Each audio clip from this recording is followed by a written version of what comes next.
Well, James, good to see you as always. So we're here to talk about, some what are the tips for getting agile in a specific context, and what are the sort of concrete ways that people can do that really from a leadership level as we engage uh, with really leaders of large organizations and small ones, but what is their role and what can they do? I'll just introduce you. I, of course, am JJ Sutherland. I'm the CEO of Scrum Inc., and I'm joined now by James Edmondson, who's the Chief Product Owner at the Royal Navy for us, where we've been working for a few years.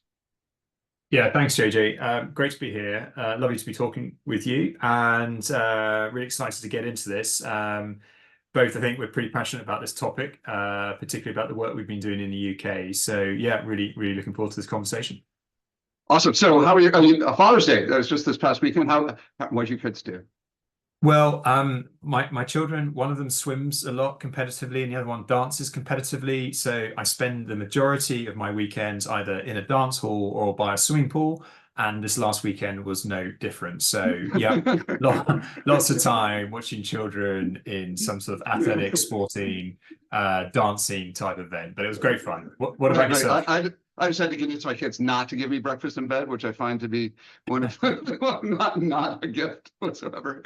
But Yeah, we had a great time. good, They did it. good. So I wonder if you can talk a little bit about the work at the UN, at the RN rather, the Royal Navy, and how we've been working with them to set up an agile ecosystem, sort of in their Yeah. context, which is obviously different from most places, but there are certain things that are same in any organization. Yeah. Okay. So this current client, the Royal Navy, really amazing organization, goes back centuries, which is crazy. Established in sort of, well, the Henry jury's out, VIII, but right? yeah, Henry VIII, but some say even before.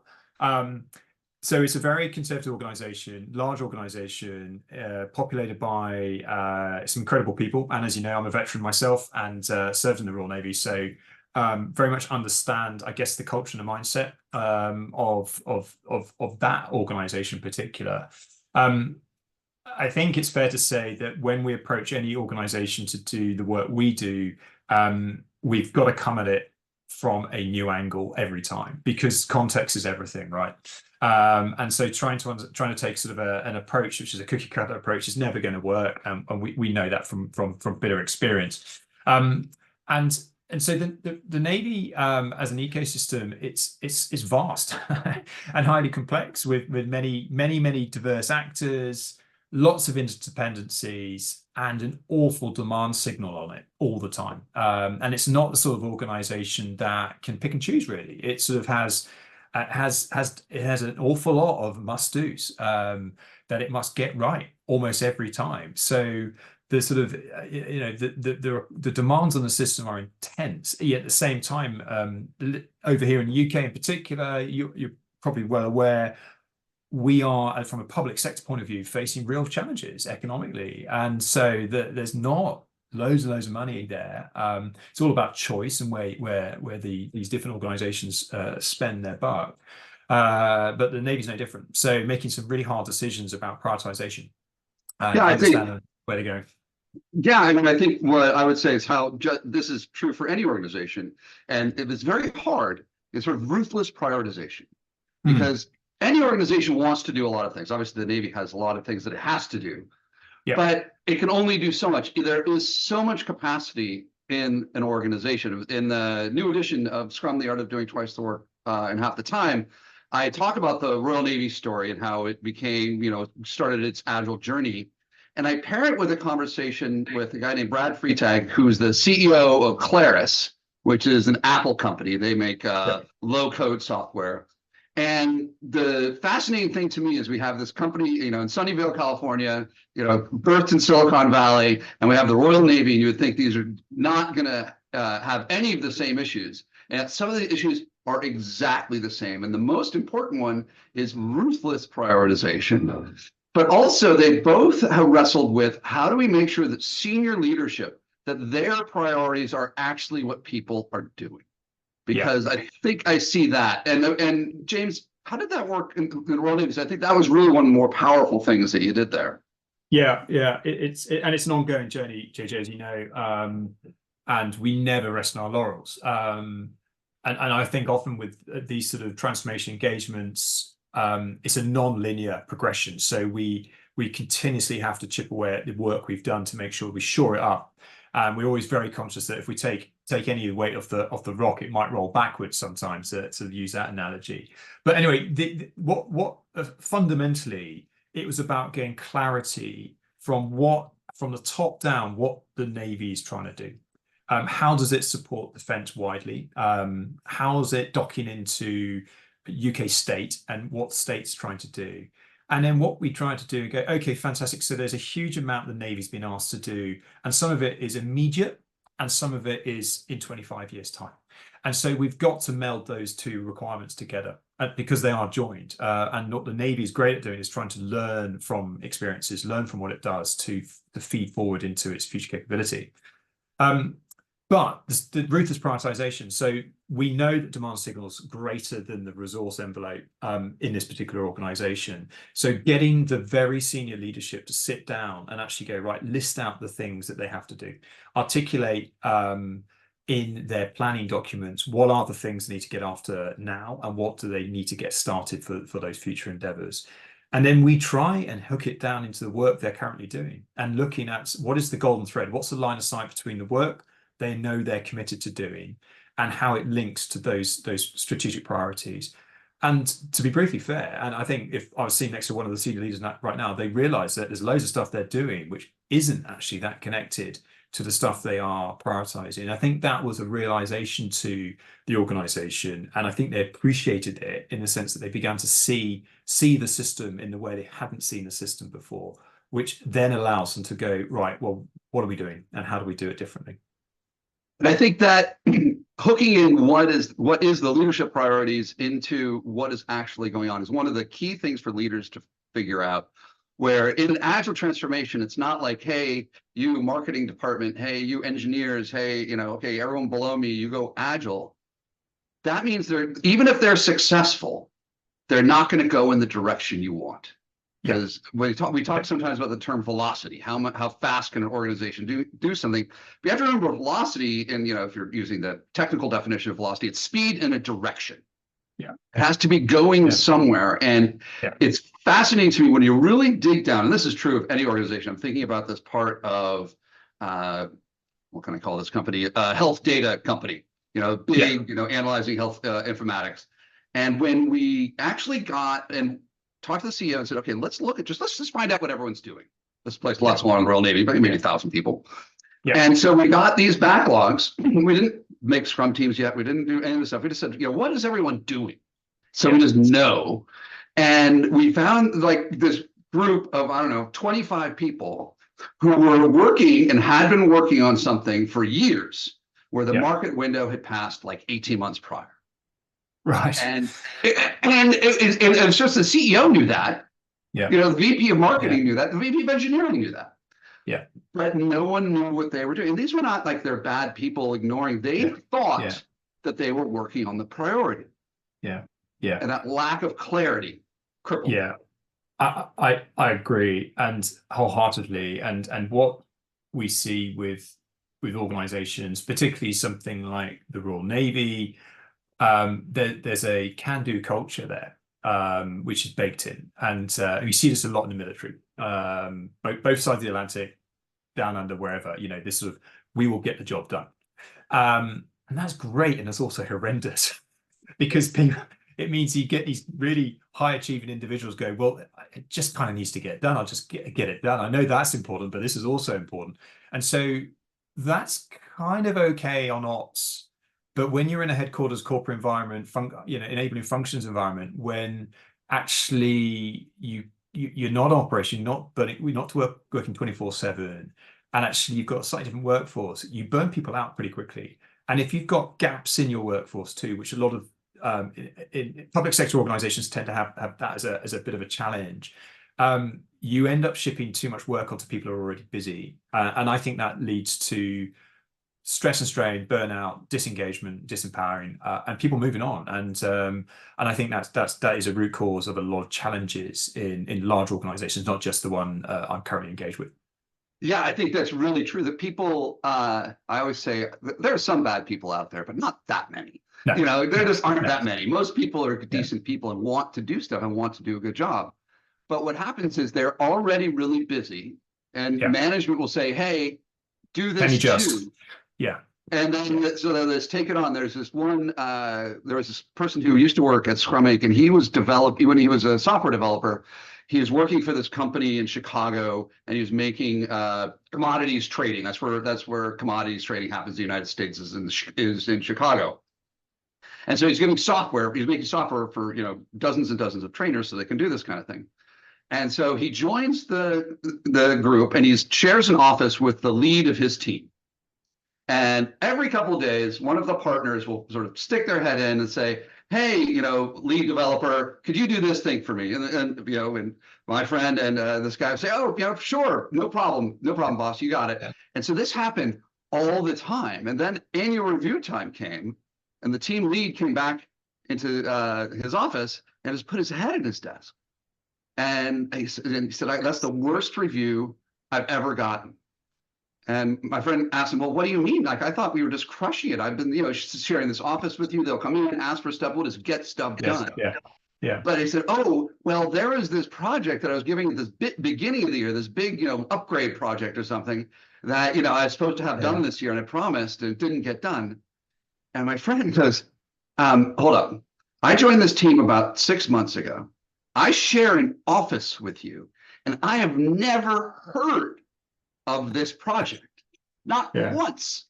And yeah, it's because the leadership behavior, because people do exactly as you were saying, James. They say, "Oh, yeah, sure, I can do that, boss. Yes, boss. Of course yeah, I'll do yeah, that." And so yeah, all of those interruptions stop them from getting the longer term, like you were saying, the things that yeah, they need in the future, and they focus yeah, too much on the now. And so one of yeah, the things I really do advise leaders is know the cost of what you're doing. When you yeah, just say do yeah, something, it's not cost free.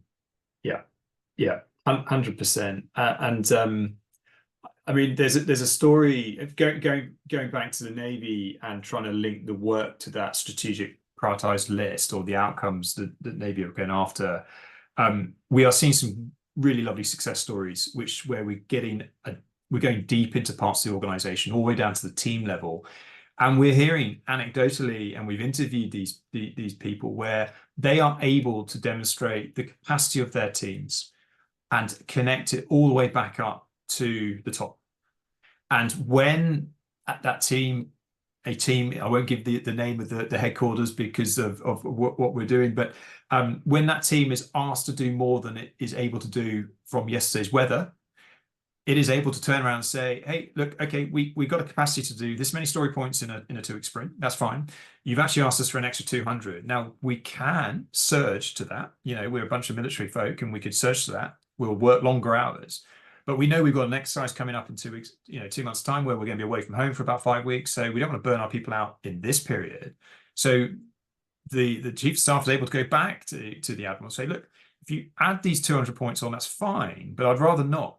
And what I'd like you to be able to do is make it cool. What are the things you would like to shift around in order to meet your goals for this quarter?" And so they're able to have those conversations because they have gone deep from connecting to the strategic priorities of the organization, and because they link it down to the work at a team level, they're able to have those really robust conversations with data to say, "Okay, this is the situation we find ourselves in, and there are a couple of options we can take here," rather than just going, "No, we can't do that." Or what Navy would do is just go, "Yeah, sure, we'll take it on, we'll burn more people out." So I think it's a real powerful story. And so when we talk about ruthless prioritization, it's not just, "Hey, here's the stacked rank thing of stuff I want."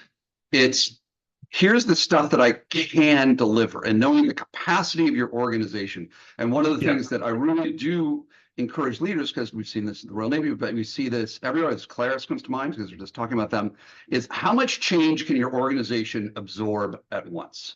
yeah, Because if you just drive a transformational effort into all these teams, as James was saying, uh, it's going to take capacity, but that means other things aren't going to get done, or you're going to burn your teams out. yeah, And people will hate this agile transformation. And there have been a lot of people who've been through, especially in large organizations and old organizations, this is their 25th, transformational, yeah, yeah, journey that they're on, and they've hated each and every one of them. And so it's like knowing how much they can absorb. And that's part of this prioritization, is knowing that capacity. And again, as leaders, you really need to be aware of that.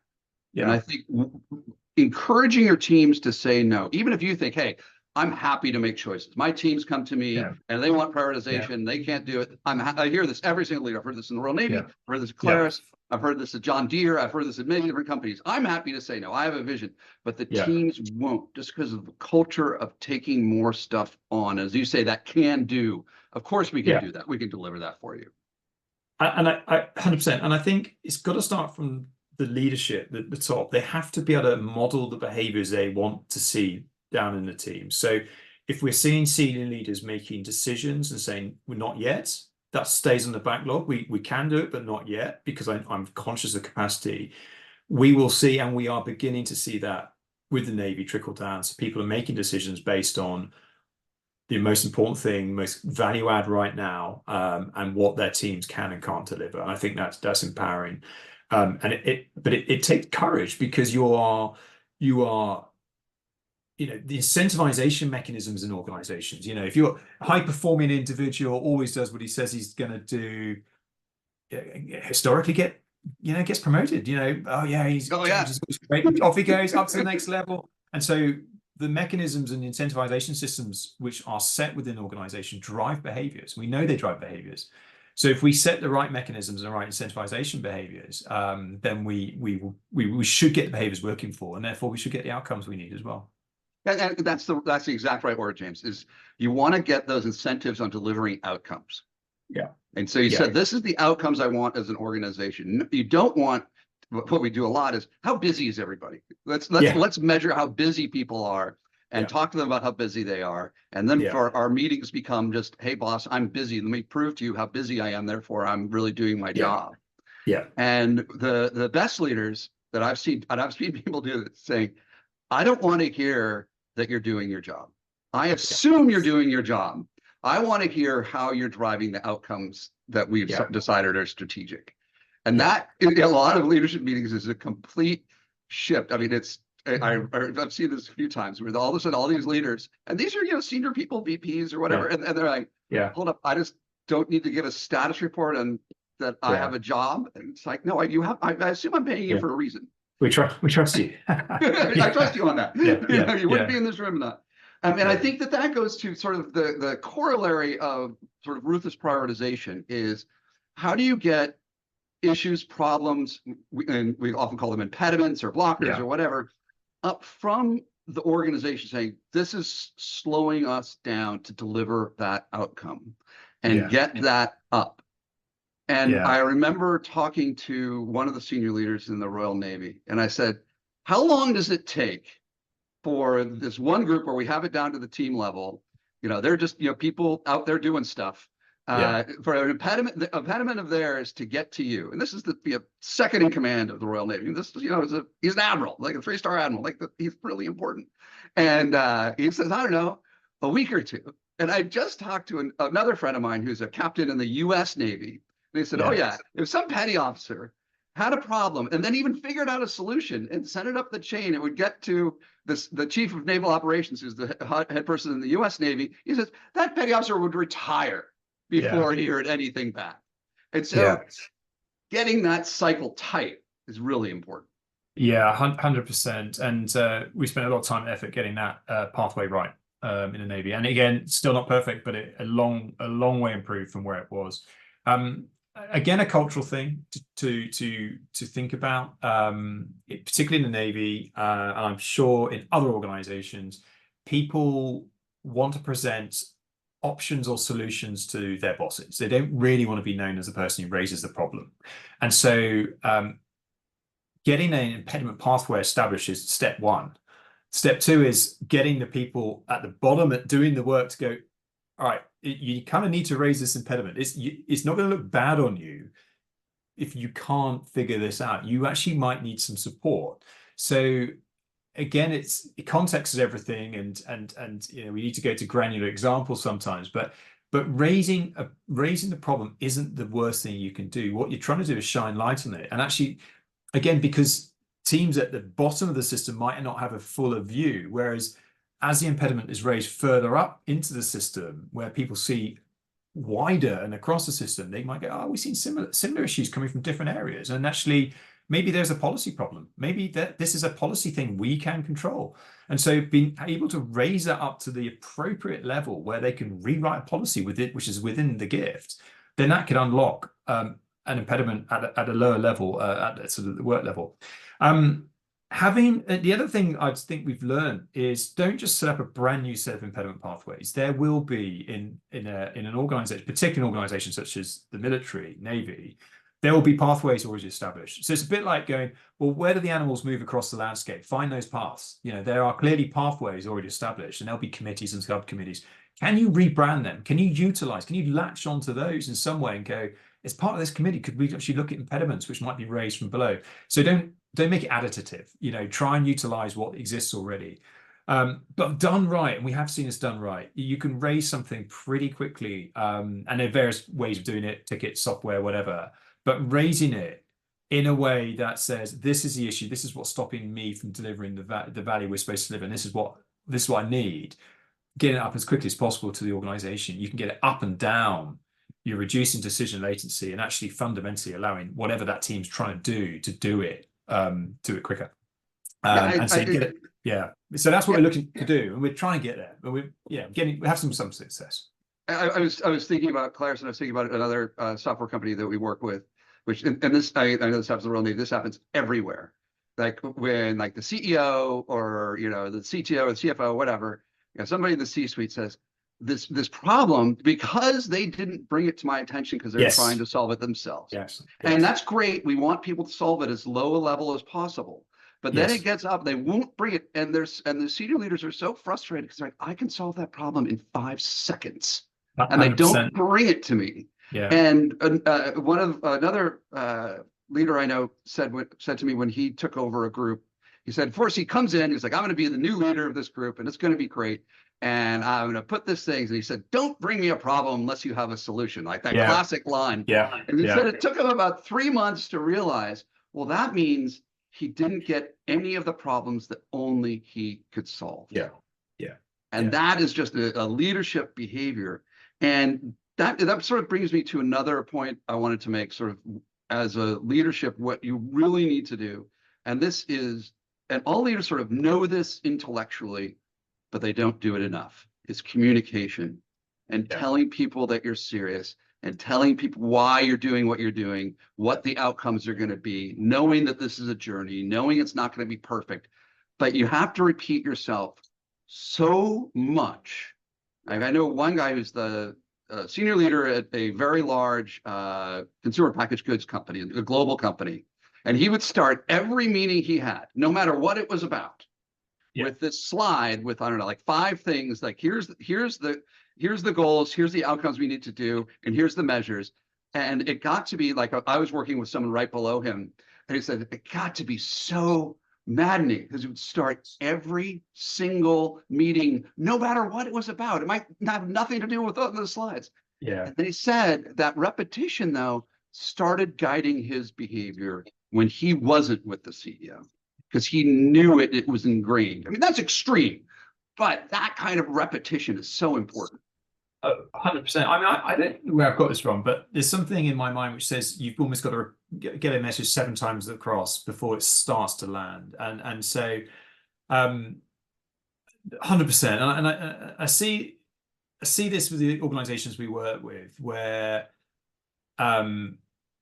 a sponsor, as an executive sponsor, might go, right, yeah, okay, this is what I want to do. Here's and they might do a town hall, they might do a nice sort of memo, and that's it, job done, off we go. No, not quite.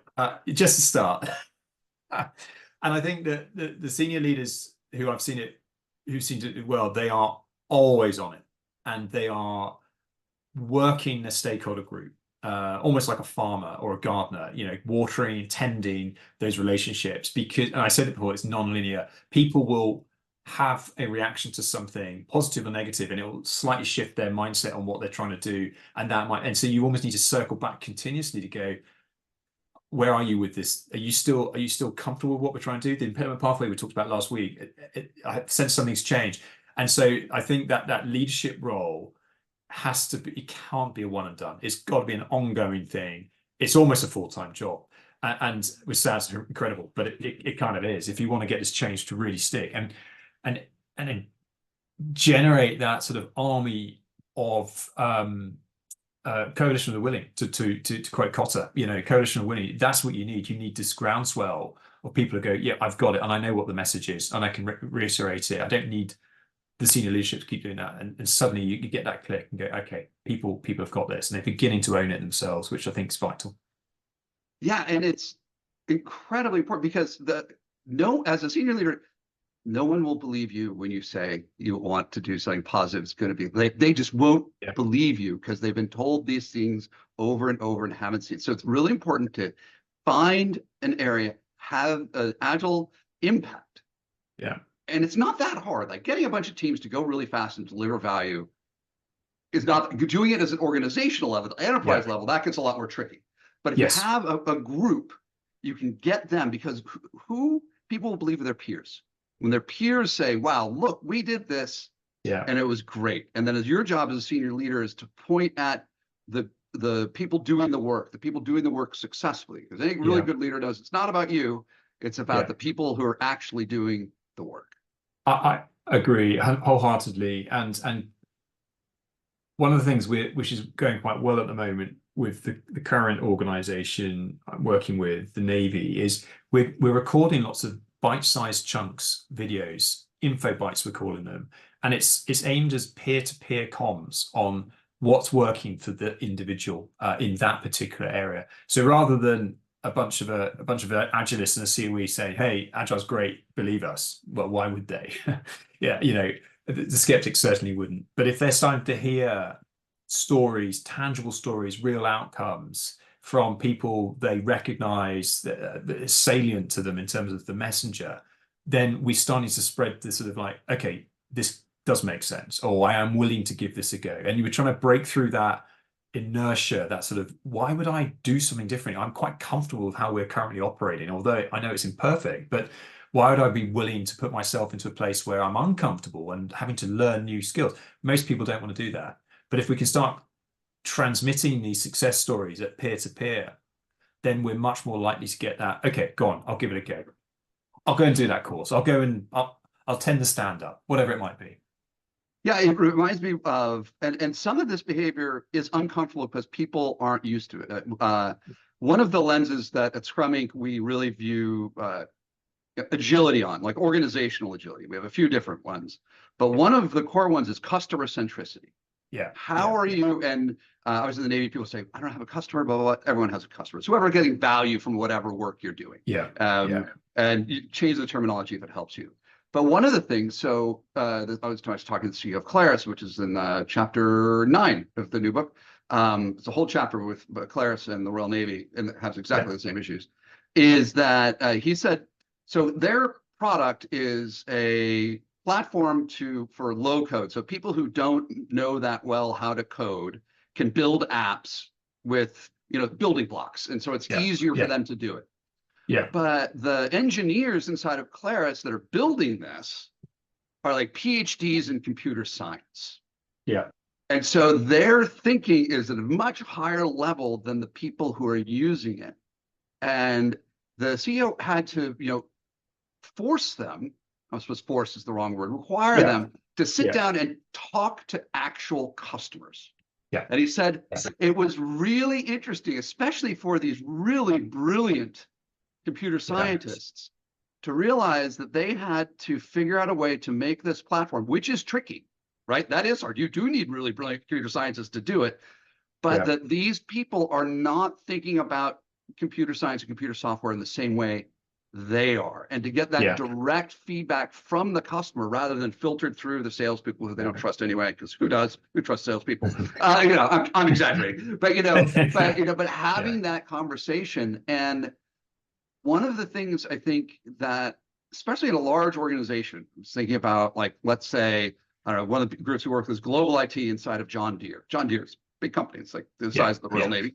But we're Yeah. working with just like 7,000 person, I think, something like that, a global IT group. And you're in global IT and you're at the help desk. And you're like, who's my customer? How am I connected Yeah. to the profit and loss of John Deere? And that's hard to figure out, right? Yes. And so Yeah. you want to figure out who is the customer, Yeah. who are you serving, and then how does that link into that prioritization? Because Yeah. you're going to have different customers. You're like, oh, this is the global strategy. Well, I'm going to prioritize this customer over this customer. Even the one down here is the one that screams all the time. Yeah. But I could say, hey, here are the priorities. But it's that customer centricity and keeping that in mind. Who's getting value from the outcomes you're driving? Yeah. I think customer is vital. It's defining your terms is so important, and actually spending a bit of time to explore what it means to you and where you are situated within the organization is important, because you're right. You can, I mean, take the Navy, for example. Who's the customer? Is it the enemy, the enemy of the UK? Well, maybe. I mean, that's stretching it, but fundamentally They it do give you is. rapid feedback. Yeah, they give you rapid feedback potentially. And but actually for, I don't know, an individual sitting within one of the directorates in NCHQ, that seems so far removed. And so it's almost an ossifying effect, because you go, well, I don't really have a customer because actually I'm so far removed from what you just described. So I think that this is where we get into value streams, and we look at the horizontal, and who are you handing work off to? Who are you serving through the work you are doing?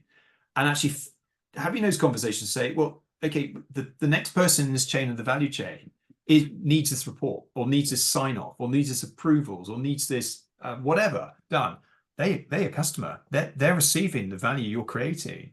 And do you get feedback from them? No, they're in a different silo. In fact, I don't even know who they are. Well, okay, that's something fun we need to look into, because once you start understanding that, you're reframing the question.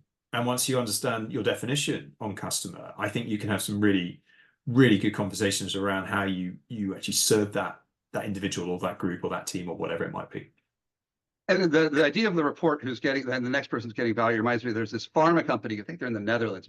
This group was, and it's a big pharma company. And they said that this group, they did this report every 6 weeks or so. It's a huge amount of work, but they had to do it.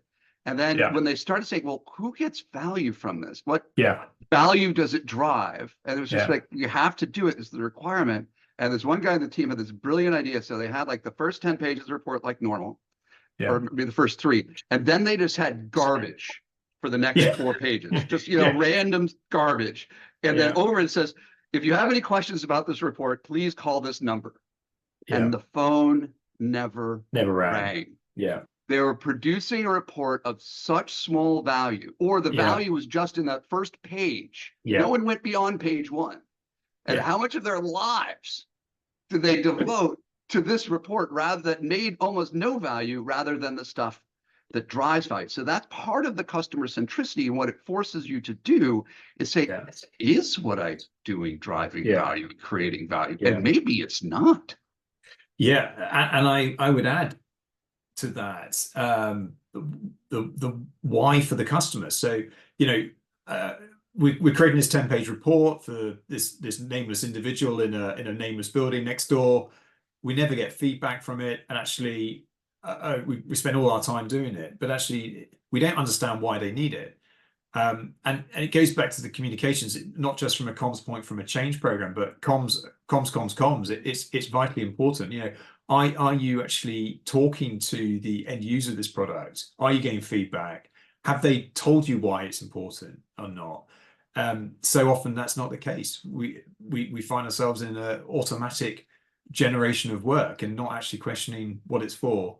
And that also reminds me of the sort of the point about what we talked about in Independence Pathway, where so often senior leaders go, well, I kind of just want you to come to me and talk, what are you thinking, senior leader? Well, I'm thinking these 3 things. Well, we're thinking these 4 things, and go, well, actually those 7 things, let's make them 5. And I think that's what we need to report, just those 5 things, rather than there be no communication. An assumption is made that the senior leader wants a incredibly long, detailed report. Well, actually, they only want 5 bullet points. So having that conversation up front, I mean, that's user feedback right there, isn't it? But why are we not doing it more? Yeah, it's sort of in Scrum terms, having a definition of ready or definition of done. Like, okay, what does the leader actually need, not Yeah. what you think Yeah. they need. Yeah. Yeah. And that comes from talking to them. And, Exactly. and at one level, it's just talking to them. And what another thing I find interesting about, especially about large organizations, is that the senior leaders almost never talk to each other.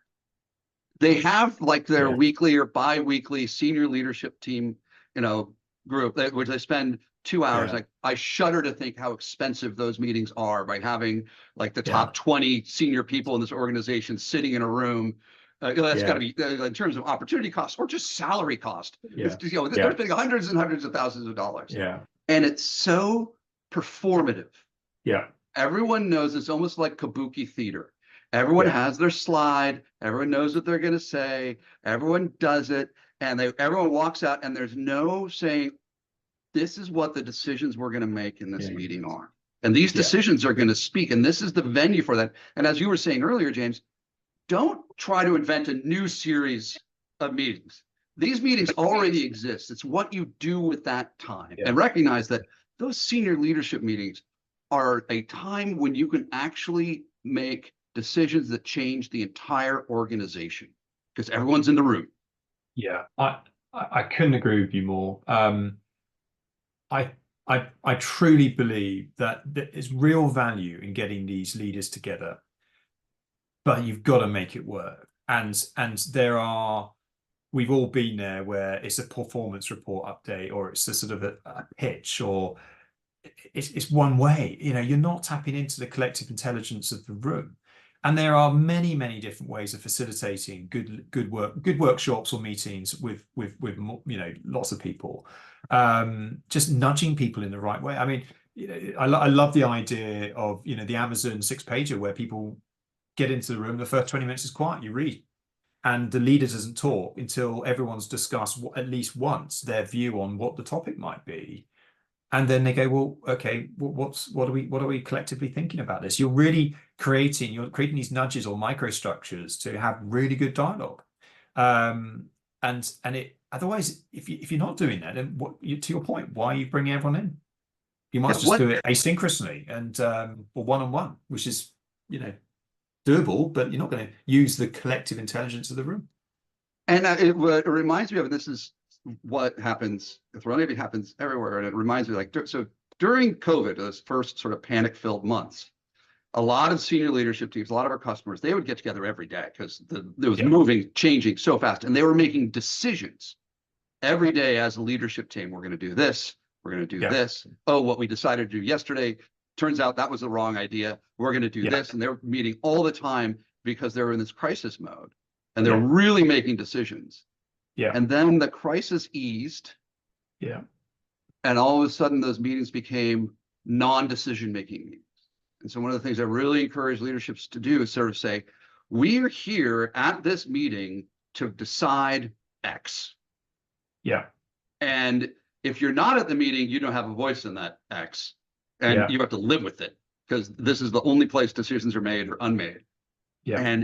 But have that defined outcome. So, I mean, I know I'm in meetings, I've been in meetings with you, James, where I'm leading the meeting.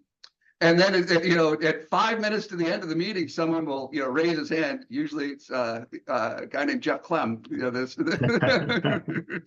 CPO of our Enterprise Services Group, says, okay, what are we deciding here? We got to make a decision. And so even though, and it was what James is like this was saying earlier, this repetition to get that, muscle memory to do it and hold each other accountable. To say, we're here to decide something. Yeah. And I think that, JJ, none of this is rocket science. And there are lots of different ways of doing it. And there are a whole bunch of books, including your own and our own frameworks, but there's loads of stuff out there. I just think it's the willingness, and I'm not just talking senior leader level, but any level in an organization, do meetings slightly differently. Think about how you're using that time and those human beings in the room, because time is precious. And when you get together, you want to use everyone. And I'm a great believer in a group or a team being greater than the sum of its parts. This fusion of ideas and bouncing things off one another. There's real value in having having that dialogue, having those conversations, being persuaded, hearing people's arguments, hearing both sides of the argument. And I think stronger organizations enable that, and maybe weaker ones just sort of go through a performative show and do what they've always done, which is, okay, and now it's James to update the CEO on his area. Everyone else shuts up and ignores it. But I think one of the leadership behaviors that James is sort of hitting at, one of them is talking about, is admitting when you're wrong. Yeah. And that will convince your people you're serious more than anything else. You say, okay, I issued this policy last month because of this issue, and it was by fiat. I decided, or this group decided, and I signed off. And you know what? We were wrong. Let's roll that back. That was not the right. That was right in that policy, not the right decision. We made a mistake. Yeah, we learned something new. That's okay, right? Yeah, no, that's the whole point. That's the whole point. Yeah, we've learned something. We're going to make a different decision. Yeah, totally agree. Well, it's been great talking to you, James, as always. And so I hope everyone has enjoyed the conversation. Right after this, feel free to connect with James or I on LinkedIn. We're both really easy to find. To search our names, and we work at Scrum Inc. And we'd love to continue this conversation. Thanks a lot. Thank you.